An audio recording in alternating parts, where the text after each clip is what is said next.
Ahora nos vamos con las noticias del misterio y, como no, tenemos para que nos las cuente a Javier. Hola Javier y bienvenido de nuevo a Misterioso Universo La Red. Muy buenas, Víctor. Encantado de estar aquí otra semana más, como siempre. Muy bien, ya se te nota que tienes mejor la voz. ¿Se te ha quitado por completo el síndrome de Fulcanelli o te queda algún síntoma todavía? No, aún estoy ahí arrastrándolo un poco, pero ya, gracias a Dios, ya se va pasando y ya voy recuperándome y encontrando un poco mejor. He pasado una semana fastidiado, pero ya casi al 100%. Muy bien, pues nada, pues me alegro de que estés ya con las pilas cargadas. ¿Y qué te parece si nos cuentas de qué nos vas a hablar hoy y pasamos a que nos las desarrolles? Sí, claro, hoy tengo varias noticias. Vamos a hablar de Blue Moon, que es el vehículo que va a ir a la Luna. También vamos a hablar de una serie que se ha hecho sobre el proyecto Blue Book, y que está a punto de ser estrenada. También vamos a hablar de la generación Pokémon, que últimamente ha ido tan en boga de todos, ¿no? Con estos últimos juegos de Pokémon, y vamos a contar algunas cosas que han detectado los científicos que le pasa a la gente que juega al Pokémon. También vamos a hablar de un asesino en miniatura, que digamos que podría ser un primo lejano del Tyrannosaurus Rex. También tengo por aquí que últimamente, de la mano de la revista de Lo Inexplicado, que ha hecho una especie de recopilación de casos muy documentados en España, pues vamos a comentar 4 de ellos que fueron muy famosos en su día y que han vuelto a salir a la palestra. Y también tenemos otra noticia más así un poco friki, que sabes que me gusta traer de vez en cuando, y es que los planetas de Star Wars existen y la NASA los muestra. Muy bien, pues vamos a empezar si quieres con la primera que has comentado, que es la de Blue Moon, que es un vehículo, ¿no?, de aterrizaje lunar. Correcto, es Jeff Bezos, que es el fundador de Amazon y de Blue Origins, presentó el jueves pasado el vehículo de aterrizaje lunar llamado Blue Moon, acompañado de un rover. Según dijo Bezos en una entrevista en un evento de prensa que hizo en el centro de convenciones Walter E. Washington, en Washington, donde se situó delante de un enorme y nuevo vehículo en el escenario. En el evento, Bezos, que tengo que recordar que es la persona más rica del mundo según la revista Forbes, describió una gran visión multigeneracional de un futuro con colonias espaciales cerca de la Tierra. Sí que es verdad que este concepto no es nuevo, esto ya fue previsto por el físico Gerard O'Neill en 1975 y que es algo que este Bezos ha hablado en algunas entrevistas durante el año pasado. Él está buscando usar Blue Origin y el nuevo módulo de aterrizaje como pasos iniciales para lograrlo, aunque también agregó que todo esto dependerá mucho de las generaciones futuras, este tema de construir estas estructuras masivas en el espacio. Él describió estos conceptos de ciencia ficción a una audiencia que me sorprendió porque era relativamente pequeña, serían alrededor de unas 100 personas, no más. Blue Moon ha estado en desarrollo durante 3 años y Bezos dijo que la variante más grande del módulo lunar podrá traer a los estadounidenses de regreso a la Luna para el año 2024. Será capaz de transportar un vehículo que podrá realizar misiones científicas y lanzar satélites. Este año que he comentado, el año 2024, es la fecha límite de la administración de Trump, que la administración de Trump, ha establecido para que la NASA devuelva a los astronautas a la superficie lunar, algo a lo que Bezos hizo referencia en su conferencia. También voy a decir, por ejemplo, que Bezos no es el único multimillonario que persigue estos grandes sueños espaciales. La empresa SpaceX de Elon Musk está más avanzada en el desarrollo de cohetes para viajes espaciales. Virgin Galactic, de Richard Branson, también está trabajando en turismo espacial. Y al menos en los primeros años se espera que estos viajes espaciales comerciales pues sean obviamente muy caros y que solamente los multimillonarios podrán usar estos nuevos servicios, por lo menos de momento. Bezos también comunicó el jueves que el trabajo inicial de Blue Origin debería ayudar a desarrollar una infraestructura que permita a millones de personas acceder a los viajes espaciales y desbloquear el potencial de innumerables empresarios y artistas futuros. También dijo que uno de los motivos más importantes para realizar este trabajo es que la Tierra es finita, por lo que expandirse al espacio se convertirá en una necesidad para garantizar que la humanidad no caiga en el racionamiento y en el estancamiento, que es una de las cosas que parece ser que le preocupa mucho. Aparte de estos grandes objetivos, Blue Origin comienza este año, por ejemplo, con los vuelos de turismo espacial, con la esperanza de aumentar sus ingresos y capacitarse para vuelos fuera de la órbita de la Tierra. La presentación de este Blue Origin se anunció por primera vez el mes pasado, con un tuit un poco críptico que solamente incluía una fecha y una imagen del Endurance, que es el barco de Ernest Shackleton que navegó a la Antártida como parte de un intento fallido de cruzar el frío continente hace más de un siglo. Buscando inspirar a la próxima generación para mantener el desarrollo del espacio, Bezos anunció la creación de un club llamado Club for the Future, Club hacia el futuro, que se centrará en actividades relacionadas con el espacio para jóvenes en los grados K12, que estas edades son la educación comprendida entre la primaria y la secundaria. De hecho, si tú ves el evento, ves la conferencia, te das cuenta de que las primeras filas del evento incluían a docenas de niños y que incluso ellos participaron un poco en esta fiesta inaugural del nuevo club. También voy a decir que este tal Bezos no suele aparecer públicamente en su calidad de fundador de startups espaciales y se produce en un momento crucial para Blue Origin. Hace pocas semanas lanzó y aterrizó uno de sus cohetes suborbitales, el New Shepard, que por quinta vez lo ha hecho consecutiva, acercando a la compañía a ese objetivo que tienen de desarrollar cohetes reutilizables para hacer que los viajes espaciales sean mucho más accesibles. Además, Blue Origin ha dicho en repetidas ocasiones en sus últimos meses que pretende lanzar un humano al espacio a bordo de este New Shepard por primera vez a finales de este año, allanando así el camino para que los clientes experimenten en su propia piel la microgravedad. La compañía de Bezos también está construyendo un cohete más grande, llamado New Glenn, que competirá con cohetes de clase orbital como el Falcon 9 de SpaceX y que servirá para lanzar satélites comerciales. Blue Origin está expandiendo rápidamente su presencia en el Centro Espacial Kennedy, en Florida, donde está fabricando este New Glenn en unas tierras arrendadas por la NASA. Y como te he comentado, el primer lanzamiento del gran cohete Blue Origin podría llegar alrededor de 2021. Como parte de esta carrera espacial en curso, SpaceX, Amazon y otros planean enviar en órbita miles de satélites que algún día podrán transmitir internet de banda ancha a millones de personas en todo el mundo. El sistema de SpaceX se llama Starlink y el de Amazon, que se reveló por primera vez hace un mes, se va a llamar Proyecto Kuiper. Mientras tanto, Blue Origin lo que está haciendo es asociarse con un operador de satélites llamado Telesat en otro proyecto de satélites para emitir ese internet a nivel global y sin ningún tipo de cables. Muy original el proyecto Kuiper que le han puesto a Amazon por parte, de Amazon, el mismo nombre que recibe el cinturón de Kuiper. Además, Jeff Bezos, creo recordar que ya lo hablamos en otro programa, el cual quería que el día de mañana la Luna estuviese llena de industrias, de tal forma que fuesen allí los almacenes de la Tierra para sacar, dice, la contaminación del planeta. Pero bueno, veremos a ver en qué acaba todo esto. Si te parece, vamos con el siguiente punto que nos vas a traer hoy, que habla sobre el proyecto Blue Book. Exacto, sí, lo traemos a colección porque no solemos hablar mucho de series y todo este tipo de cosas, simplemente porque tampoco creo que es nuestro campo, ¿no? Pero me va a tocar hablar del proyecto Blue Book porque van a estrenar una serie próximamente y voy a poner a la gente un poco en contexto porque la serie ha tenido, entre el público de Estados Unidos, ha tenido muy buena acogida, ¿vale?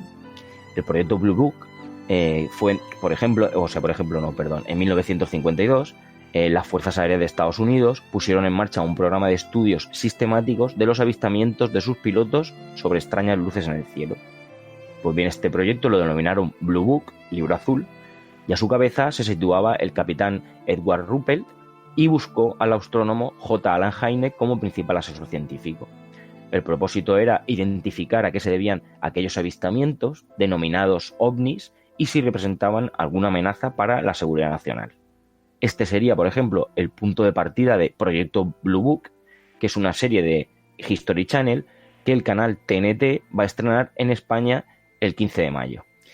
Viene avalada por su buena acogida entre el público de Estados Unidos, como ya te he comentado, y de hecho ya le ha valido la renovación para una siguiente temporada y por la producción de Robert Zemeckis y su protagonista principal, que es Aidan Gillen, que la gente lo recordará por el Juego de Tronos y que da vida al Dr. Hynek. Entonces, explicando un poquito de qué va el proyecto Blue Book, pues la serie seguiría a Hynek y a su compañero, que es el capitán de las Fuerzas Armadas, Michael King, mientras investigan diversos posibles casos en lo que los testigos afirman haber visto luces en el cielo que se comportaban de una manera muy inusual. Incluso algunos de ellos afirmaban haber sido abducidos por los seres detrás de estas luces. Hynek y Quinn deben de dilucidar si estos testimonios son reales o no y si hay alguna explicación científica para muchos de los avistamientos. Al mismo tiempo, empezar a darse cuenta de que están involucrados en una gran conspiración que puede ponerlos en peligro. Por ejemplo, ya que hablo de conspiración, voy a nombrar un poco las inspiraciones reales de la serie, ¿no? El proyecto Blue Book lo que hace es dramatizar el trabajo de personas que existieron de verdad y también las investigaciones de centenares de casos de avistamientos ovni comprendidos entre los años 50 y 60. El programa del ejército este programa llamado Blue Book era real y, por ejemplo, los casos de la serie se centran en cada uno de los 10 episodios de la temporada en esos casos reales. Entre ellos hay algunos bastante célebres para la gente que es aficionada a estos temas y sobre todo en Estados Unidos, como el monstruo de Flatwoods o las luces de Lubbock. Asimismo, también hacen referencia igualmente a eventos ocurridos durante la Segunda Guerra Mundial, que fue un momento histórico en el que se reportaron bastantes testimonios de este tipo por parte de pilotos de combate, a las luces que se encontraban durante sus misiones, que las apodaron Foo Fighters. Y la serie también hace referencia a la Operación Pisapapeles, que era un programa del ejército estadounidense para reclutar a científicos de la Alemania nazi que pudieran trabajar para ellos. Blue Book lo que hace es entrelazar estas historias documentadas con una ficción más en la línea de otras series que han tratado el mismo fenómeno con anterioridad. Y los protagonistas de esta serie tendrán que dilucidar qué es verdad y qué es un engaño en una trama llena de intriga, misterio y fenómenos inexplicables como realmente ocurrió en la vida real en aquel momento. Muy bien, creo además recordar que era el día 15 de mayo cuando se estrenó esta serie, creo. Pero bueno, vamos si quieres a pasar también con la siguiente noticia en la que igual nos hablas de unos problemillas, ¿no?, que están surgiendo con la generación Pokémon actual. Bueno, no sé si son problemas o son que la gente que juega a Pokémon parece que tiene el cerebro de una manera diferente a la que no lo juega. Como ya te he comentado al principio en el enunciado, esta generación Pokémon, ¿no?, si eres una persona o si formabas parte de este conjunto de niños cuya infancia estuvo marcada por el juego casi obsesivo, ¿no?, de Pokémon, pues esta es una buena noticia. Resulta que hay una zona específica en el cerebro que guarda como un tesoro los recuerdos de este famoso juego. Un grupo de científicos dirigido por Jess Gómez, que es un investigador de la UC de Berkeley, utilizó la popular franquicia para examinar de qué forma la estimulación visual impulsa el desarrollo del cerebro. El equipo publicó los resultados hace poco en Nature Human Behavior. Para ello, el equipo realizó varios escaneos de resonancia magnética en 11 voluntarios, todos considerados expertos Pokémon, que jugaron de forma obsesiva en edades comprendidas entre los 5 y los 8 años durante la década de los 90. Las exploraciones revelaron que un pliegue cerebral llamado surco occipitotemporal, que recubre el lóbulo temporal, era el lugar dedicado para los recuerdos de Pokémon específicos en todos los sujetos. Según este científico, según Gómez, encontraron una gran diferencia entre las personas que jugaban a Pokémon en su infancia en comparación con las que no lo hacían. Estos considerados expertos en Pokémon no solo desarrollaban una representación cerebral única para Pokémon en la corteza visual, sino que lo más interesante era que la ubicación de esa respuesta a Pokémon era consistente en todas las personas a las que estudiaron. Este estudio lo que venía a corroborar en algunas cosas que parecía que ya se sabían.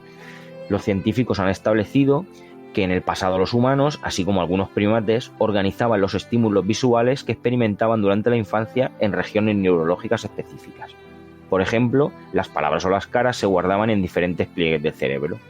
Gómez explica que mientras se realizaba su doctorado en la Universidad de Stanford, se dio cuenta de que Pokémon podría ofrecerle una forma única de investigar este proceso, especialmente una teoría visual llamada sesgo de excentricidad. La teoría sugiere que las dimensiones y ubicaciones de las regiones cerebrales dedicadas a los estímulos visuales se definen por la cantidad de espacio en el campo visual que consumen esas imágenes, así como si se observan principalmente la visión central o periférica de un sujeto. Como todos los sujetos jugaban a Pokémon en un dispositivo de mano, había un alto grado de consistencia en ambos factores. Como niños, los sujetos usaban la visión central para enfocarse en los personajes de la pantalla, y las imágenes generalmente se habrían mantenido enfrente de la cara, haciéndolos aproximadamente del mismo tamaño en el campo visual entre ellos. Esto puede ayudar a por qué las imágenes de los personajes de Pokémon activaron invariablemente en todos estos niños, en todas estas personas, la misma región cerebral. De hecho, en estudios anteriores se había demostrado que el surco occipitotemporal también respondía a imágenes de animales, por lo que tiene sentido que los personajes de Pokémon terminen archivados en esa área. Según se explica en este estudio, hay una implicación intrigante de este mismo en que una experiencia visual extensa y común en la infancia lleva a una representación común como una topografía funcional consistente en el cerebro de los adultos. Por esta razón, el equipo de Gómez sugiere que la forma en que observamos un elemento y la calidad con la que lo vemos durante la infancia afecta a la forma en que se forman las representaciones visuales en nuestro cerebro. Muy interesante la noticia que nos acabas de contar sobre este juego que está tan de moda como el Pokémon.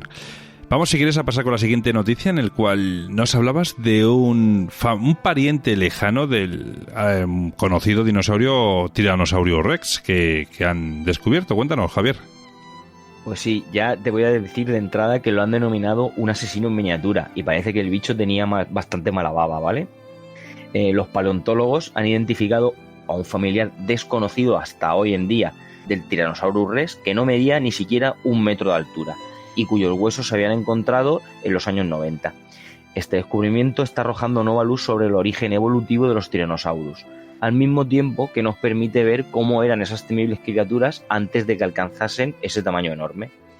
Pues una nueva investigación publicada en Nature Ecology and Evolution describe el Susquityrannus jaceale, que es una especie de dinosaurio muy parecida al Tyrannosaurus Rex, pero, ya te he dicho, con una altura que no llegaba ni siquiera a 1 metro. Esta criatura parece ser que vivió durante el periodo Cretácico medio, o sea, hace alrededor de unos 92 millones de años, y aproximadamente 27 millones de años antes del surgimiento del Tyrannosaurus Rex.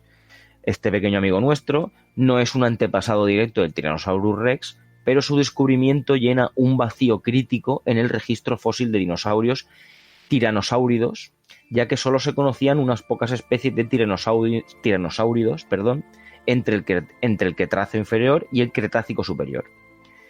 El nombre Susquityrannus jaceale se deriva de la palabra local zuni, que significa coyote, y de la palabra latina tyrannus, que significa rey. Y del nombre de Hazel Wolfe, que quien apoyó la expedición de la búsqueda de este tipo de fósiles. El Susquityrannus medía alrededor de entre 2,7 y 3,6 metros de largo y tenía una altura entre 60 y 90 centímetros, y no pesaba mucho más de 90 kilos. Su cráneo medía alrededor de unos 32 centímetros de longitud, y para poner esta criatura en perspectiva, digamos que era un poco más largo que el cráneo de un Tyrannosaurus Rex completamente desarrollado. Esta nueva especie se conoce gracias a un par de esqueletos jóvenes encontrados a una distancia de unos 50 metros el uno del otro en la cuenca Zuni de Nuevo México. El primer esqueleto fue descubierto en 1997 por Robert Denton, que actualmente es geólogo en Terracon Consultants, y el segundo esqueleto, más completo que el anterior, fue descubierto por Sterling Nesbitt, el autor principal del nuevo estudio, en 1998.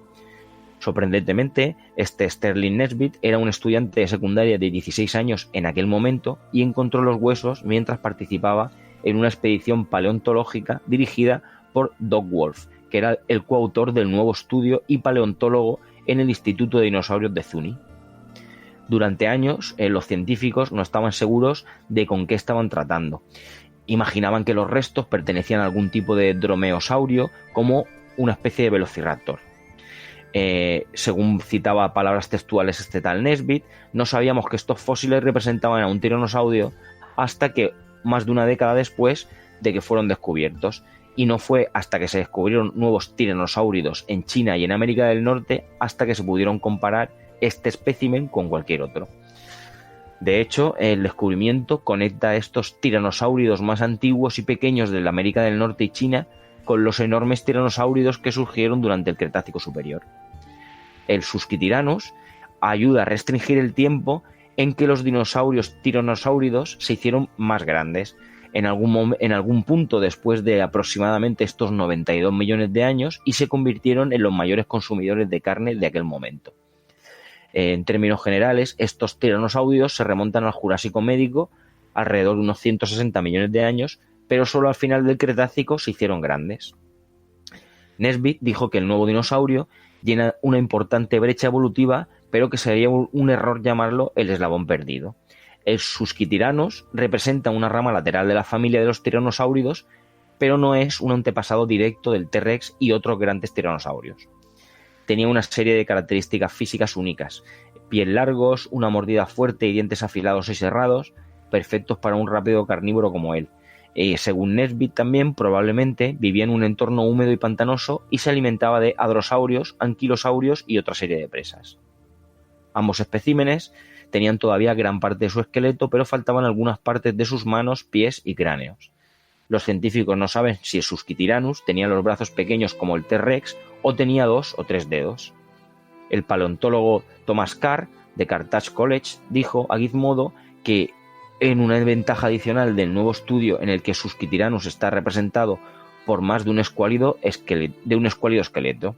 El hallazgo es importante, también dijo él, porque reduce la diferencia de tiempo entre los pequeños y medianos tiranosaurios y los grandes. Pero todavía existe una brecha de 12 millones de años entre el primero de los grandes tiranosaurios y los representantes ancestrales de las dos primeras poblaciones de estos gigantes, como por ejemplo, según citaron ellos, el Albertosaurus. El nuevo Susquityrannus hacelae puede haber sido mucho más pequeño que el T-Rex, pero como ya te he comentado, dada su agilidad y sus dientes de sierra, ciertamente no era una especie con la que acercarse ni meterse mucho. Pues sí que tenía mal genio este pequeño dinosaurio. Bueno, pues ahora si quieres nos vamos a ir con los casos desclasificados que ha publicado una revista sobre España. Cuéntanos. Pues sí, mira, de la mano, como te he comentado al principio, cuando te comentaba las noticias de las que íbamos a hablar, de la revista Lo Inexplicado, vamos a citar 4 casos muy documentados de ovnis en España que el gobierno español desclasificó y que van desde los años 62 al 95 y que, como te he comentado al principio, están muy bien documentados y estudiados. El primer caso que traigo, he hecho un resumen de los casos para cuento las principales cosas de lo que se informó y todo eso, y la gente si quiere puede investigar un poquito más o puede echar mano de esta revista que he comentado Lo Inexplicado. Ya le damos las gracias por la información. Y por ejemplo, ovnis en las Islas Canarias. Aproximadamente sobre las 6:30 del día 5 de marzo del 79 es la fecha. El fenómeno se inicia con que los testigos califican de un extraño atardecer que al parecer por donde se pone el sol hay unas nubes raras. Conforme el sol se oculta, las extrañas nubes van intensificando sus colores, lo que atrae la atención de infinidad de testigos que no han visto nunca nada parecido. Al oscurecerse el firmamento, aparecen en el horizonte, como saliendo del mar hacia la nube y recorriéndola, unas líneas zigzagueantes con una intensa luminosidad amarilla. A medida que va pasando el tiempo, los anillos que se han ido formando en la nube se ensanchan, adquiriendo colosales dimensiones, y la nube adquiere una luminosidad iridiscente y compacta. A las 7:30, o sea, todo esto pasa en solamente una hora, a las 7:30 más o menos, esta nube iridiscente adquiere una mayor fuerza todavía. A partir de ese momento, los colores se van diluyendo lentamente hasta las 8:30, en las que parece ser que desaparecen totalmente. A esta hora, a las 8:30, surge en el horizonte, en la misma dirección que la primera línea, un disco plateado que va dejando tras de sí una trayectoria zigzagueante de color fuego rojizo. Llega a la parte inferior de la nube iridiscente, la sobrepasa, da un tirón y asciende casi verticalmente, 10 grados inferior a la vertical. Luego hace un giro a la izquierda durante unos breves segundos, volando horizontalmente, y asciende vertiginosamente hacia la vertical en trayectoria parabólica hacia las islas. En su ascenso va dejando una gigantesca estela luminosa en forma de cono o copa de vino, y en cuyo vértice se encuentra siempre el disco plateado. En esta enorme estela que ilumina las Islas Canarias y que hace que el fenómeno fuera visto incluso desde África. Cuando el objeto alcanzó una altura considerable, adquiere una mayor potencia de velocidad y escapa de la estela que había formado, perdiéndose en la noche. El siguiente caso son los ovnis de Gallarta. Sin duda alguna hay que decir que el caso Gallarta fue un emblema del mundo ovni de la época. Todavía no se sabe muy bien si fue fraude o manipulación de los servicios de inteligencia o de verdad era un objeto volador no identificado. La cuestión es que el caso Gallarta toma conocimiento público a raíz de un artículo publicado por JJ Benítez en el periódico Bilbao en el periódico de Bilbao, La Gaceta del Norte. Allí el autor informa con todo lujo de detalles sobre 2 personas que habían visto aterrizar y despegar ovnis en la Florida, que es una zona minera de la ciudad de Gallarta. Los supuestos aterrizajes informados por los 2 testigos tuvieron lugar cerca de la casa del declarante, en una escombrera situada a unos 40 metros de la propiedad, separada de esta por una colina de pinos. El sitio se encuentra algo alejado del pueblo, aproximadamente unos 12 kilómetros, entre dos grupos de casas que llevan por nombre La Florida y Campillo. El paisaje del lugar es totalmente artificial, modificado por la fuerte explotación minera y desechos de escombros. Según información recogida por el juez informador, el primero de los casos reportados ocurrió a las 5 de la tarde del domingo 13 de febrero de 1977. Lo protagonizó un testigo denominado de primera categoría. Su nombre es José Luis Lozón y era ingeniero naval, director de un importante astillero de la Ría de Vizcaya. El testigo quedó asombrado por su forma y tamaño, porque creía que el objeto podía alcanzar de 25 a 30 metros de diámetro con una forma similar a la caperuza de un hongo. A la pregunta de qué fue lo que más le llamó la atención en ese momento, el testigo no dudó y respondió que la velocidad inusual con la que ascendió el objeto se elevó en vertical y desapareció luego de mi vista en solamente unas décimas de segundo. Al momento se perdió en el cielo, dejando bajo de sí una especie de hongo, un hilo blanco muy fino que desapareció en unos pocos segundos. Ante la pregunta de si conocía al vecino de la Florida de Gallarta, que en el reportaje del periódico de Bilbao, La Gaceta del Norte, había visto ovnis en 4 ocasiones, manifestó con total tranquilidad que ese hombre era su suegro. El siguiente caso es el ovni de Galdar. Corría el 22 de junio del año 1976, en las primeras horas de la noche, más específicamente, según pone en el informe, a las 9:27. La corbeta de la Armada Española Atrevida navegaba paralela a la costa de Fuerteventura con rumbo SSO. Parte de la tripulación observa una luz blanca saliendo del interior de la isla que se movía lentamente en dirección al aeropuerto. La luz, una vez tomaba cierta altura, de unos 15 a 18 grados, quedaba fija e inmóvil, y de manera paulatina iba aumentando su intensidad tomando un color azulado, formando un halo de forma circular. Alrededor de unos 3 o 4 minutos más tarde, sobre las 9:30, fue observado un fenómeno muy similar por testigos de diversos puntos en la isla de Gran Canaria. En un taxi que circulaba hacia la Rosa, 2 testigos, el chofer y un doctor que iba de visita, aseguraban ver un objeto esférico de unos 30 metros de diámetro suspendido muy cerca del suelo, con 2 figuras de color rojizo en su interior. Y tenemos la declaración del doctor que iba en el coche, que era el doctor Francisco Julio Padrón León. Su color era azul eléctrico, pero no deslumbraba. Su radio de como unos 30 metros. En el primer tercio inferior de la esfera se veía una plataforma de color aluminio como si fuera metálica y 3 grandes consolas. A cada lado de la central había 2 figuras enormes de unos entre 2,5 y 3 metros de altura, enteramente vestidos de rojos. Me llamó la atención la morfología de dichas figuras. Su tórax era más largo que sus extremidades inferiores, que eran cortas. Las extremidades superiores eran proporcionales a su tórax, dando la impresión de que estuvieran sentados, aun cuando estaban de pie, porque lo podía ver. El occipital de su cráneo era ligeramente alargado. Llevaban algún tipo de escafandra, pues no pude apreciar sus facciones. Sus manos parecían terminar en punta de flecha. Su uniforme era rígido, sin arrugas y de un color brillante. Asombrado, le pregunté al taxista si estaba viendo lo mismo que yo, a lo que me respondió que hacía rato que veía una gran bola, creyendo al principio que se trataba de un satélite, de esos que se veían por televisión. Entonces exclamó: «Pero ahora, Dios mío, ¿qué es eso?».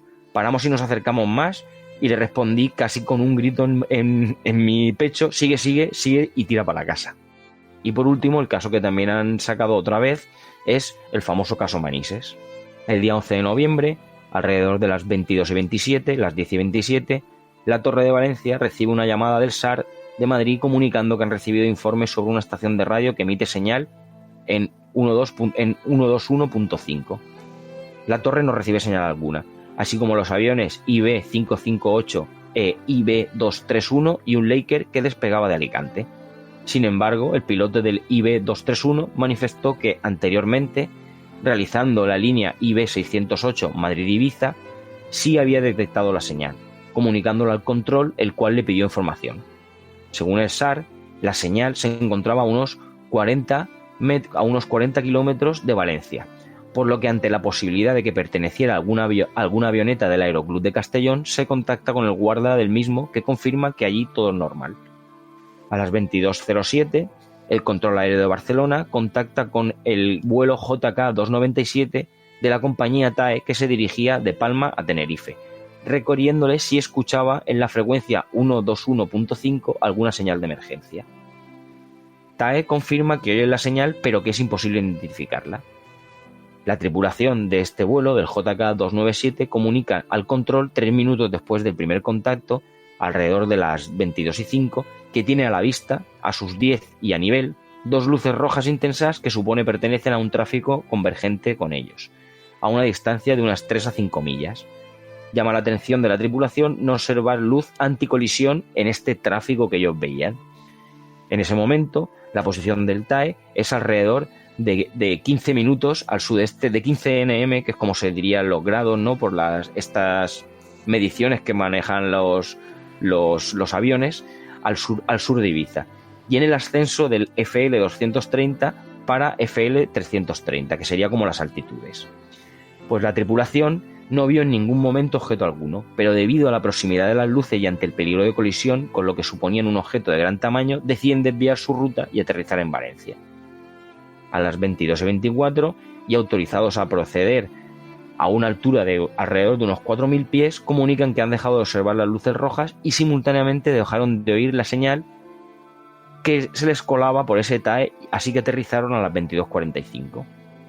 Enterados de la llegada, el personal de servicio del aeropuerto sale al exterior de las instalaciones y observa en el firmamento 3 luces que destacan anormalmente por su brillo.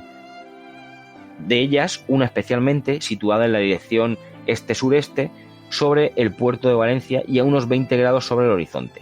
Esta luz aparentemente estática era producida por destellos de color verde, rojo y blanco. Desde la base aérea de Albacete despega un Scramble que contacta con Pegaso a las 23:42. Según surge de la conversación entre el piloto y Pegaso, la progresión hacia las luces observadas por el piloto no eran en absoluto apreciables, por lo que recupera de nuevo su base. No hubo contacto con el radar, ni por parte del avión ni por parte del Pegaso. Se deja constancia de que sí hubo interferencia de radio y algunos blocajes en el sistema de alerta del avión. 2 controladores del aeropuerto aseguraban haber visto con unos prismáticos, entre salir y la albufera, luces de navegación similares a la de un reactor, alejándose hacia el sur con una velocidad un poco superior a la de uno de ellos y una altura aproximada de 2.500 y 3.000 pies. Este es el famoso caso de Manises, que después de todo este tiempo hay que decirle, y casi todo el mundo sabrá, que lo que intentaron decirle al piloto era que había visto Marte. Primero era que había visto Marte y luego era que posiblemente hubiera confundido estas luces con un humo de unas chimeneas que tenía a un montón de kilómetros de distancia, lo cual me parece totalmente absurdo. Porque yo tengo que decir que, sobre todo, no es menospreciar los avistamientos o los testigos cuando los testigos son gente de a pie, ¿no? Ni muchísimo menos. Lo que pasa es que todo esto creo que coge cierto grado, ¿no?, cuando te lo da un piloto de un caza que está acostumbrado a ver todo este tipo de cosas. Y entonces intentar convencer a un piloto de un caza de que lo que está viendo en la lejanía son unas luces de unas chimeneas de una fábrica que hay encendidas a no sé cuántos kilómetros de distancia, pues la verdad me parece un poco chocante como poco. Y estos son los casos que ha vuelto a sacar la revista Lo Inexplicable y que me gustaba comentar porque son muy conocidos, por lo menos aquí en España, pero hay en algunos sitios en los que no son muy conocidos y estaba bien recordarlos un poco. Pues ha parecido bastante interesante este breve recuerdo sobre todo de casos muy conocidos como el de Manises, al menos yo por lo menos lo conocía. Así un poco por encima, pero bueno, es un clásico en la ufología española. Pues vamos, si te parece, con la última noticia, que nos hablas de que los planetas de Star Wars, tal y como vemos en esa película de ciencia ficción, existen y la NASA los va a mostrar como que es una realidad. ¿Qué nos puedes contar de ella? Pues sí, por extraño que parezca, la NASA dice que muchos de los planetas que vemos en Star Wars son muy similares a planetas que realmente existen. Por ejemplo, el planeta Mustafar, que es el escenario del duelo entre Obi-Wan Kenobi y Anakin Skywalker en esa película de Star Wars, ¿no? Es similar a 2 planetas reales de acuerdo con la Administración Nacional de Aeronáutica y el Espacio, o sea, de la NASA. Quiere decir que esto no me lo invento, por muy friki que yo sea, Víctor, o sea, esto es así. Se trata de Kepler 10b y el Kepler 78b. Son planetas rocosos cuyas superficies están cubiertas de lava. El Kepler 78b es un 20% más grande que la Tierra y tiene 2 veces la masa del planeta azul y una densidad que podría estar compuesta de roca y hierro, según la NASA. Lo anterior podría hacer que, como Mustafar, sea adecuado para la minería, aunque su órbita cercana a su estrella, similar al Sol, y sus altas temperaturas harían poco probable las peleas con sables de luz. Hablando del otro planeta, Kepler 452b es el más reciente exoplaneta descubierto, tiene propiedades similares a la Tierra, el cual podría ser un buen sustituto para Coruscant, que es un mundo de alta tecnología en varias películas de Star Wars, cuya superficie está encerrada en una única ciudad que abarca todo el planeta.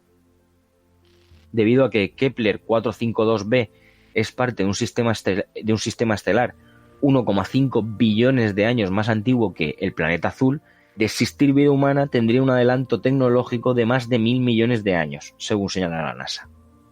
La agencia estadounidense considera que si Kepler 452b fuera similar a la Tierra y si las formas de vida tecnológicas estuvieran presentes, también necesitarían ingeniería climática como en Coruscant, como en este planeta de una de las películas de Star Wars, que tiene una superficie planetaria y un clima diseñado.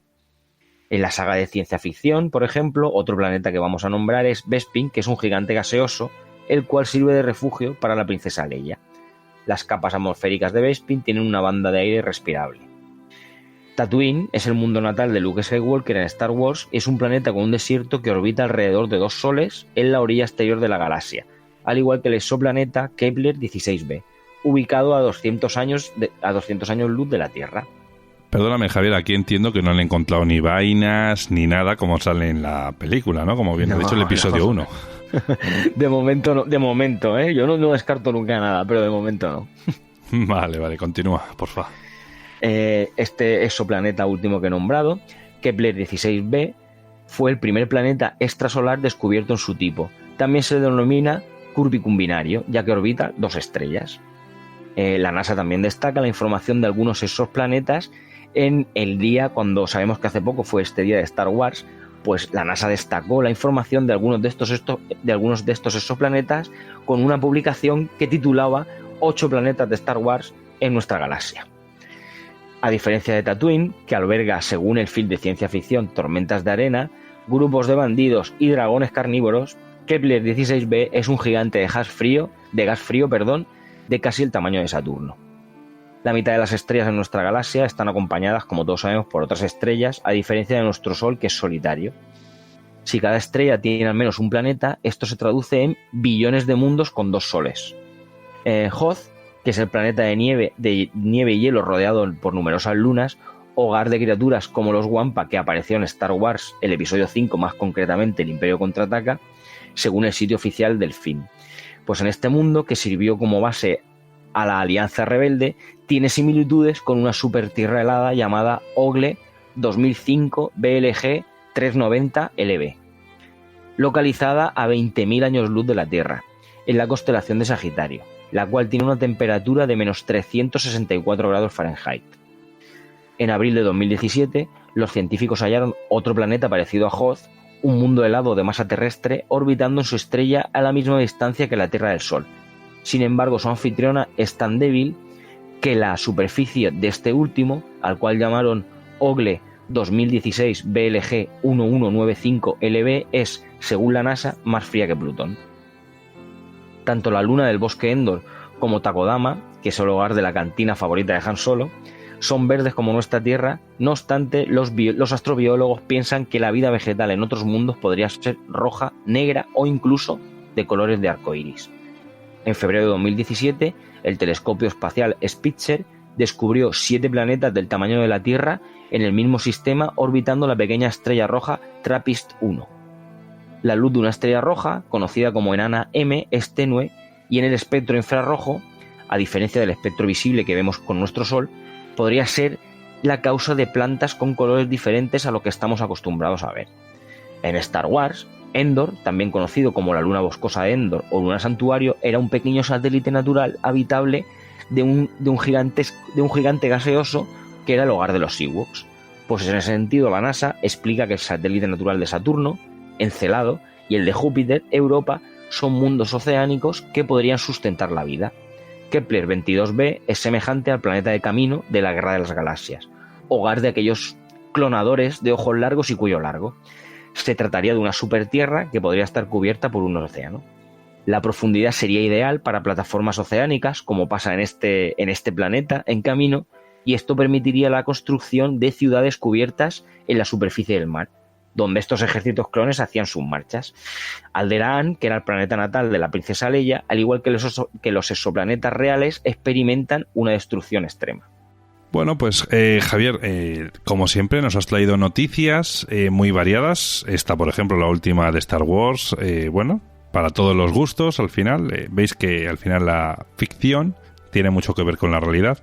Imagino que este tipo de directores y demás, de películas, bueno, pues se informan antes de llevar a la gran pantalla este tipo de imágenes que luego nosotros vemos, las que recrean y demás. Javier, ha sido, como siempre te digo, un placer tenerte en el programa y bueno, y te espero dentro de 15 días otra vez por aquí. Claro que sí, Víctor, sabes que el placer siempre es mío y siempre estoy encantado de estar aquí. Y desde aquí voy a hacer públicamente y voy a darle la bienvenida a nuestra nueva colaboradora, que no había dicho nada, ¿vale? Se lo he escrito a ella personalmente, pero quería hacerlo desde aquí. Y sabes que para mí siempre es un gusto y un saludo para ti y todos los oyentes. Muy bien, pues nada, un abrazo y que tengas una muy buena semana, Javier. Igualmente, Víctor.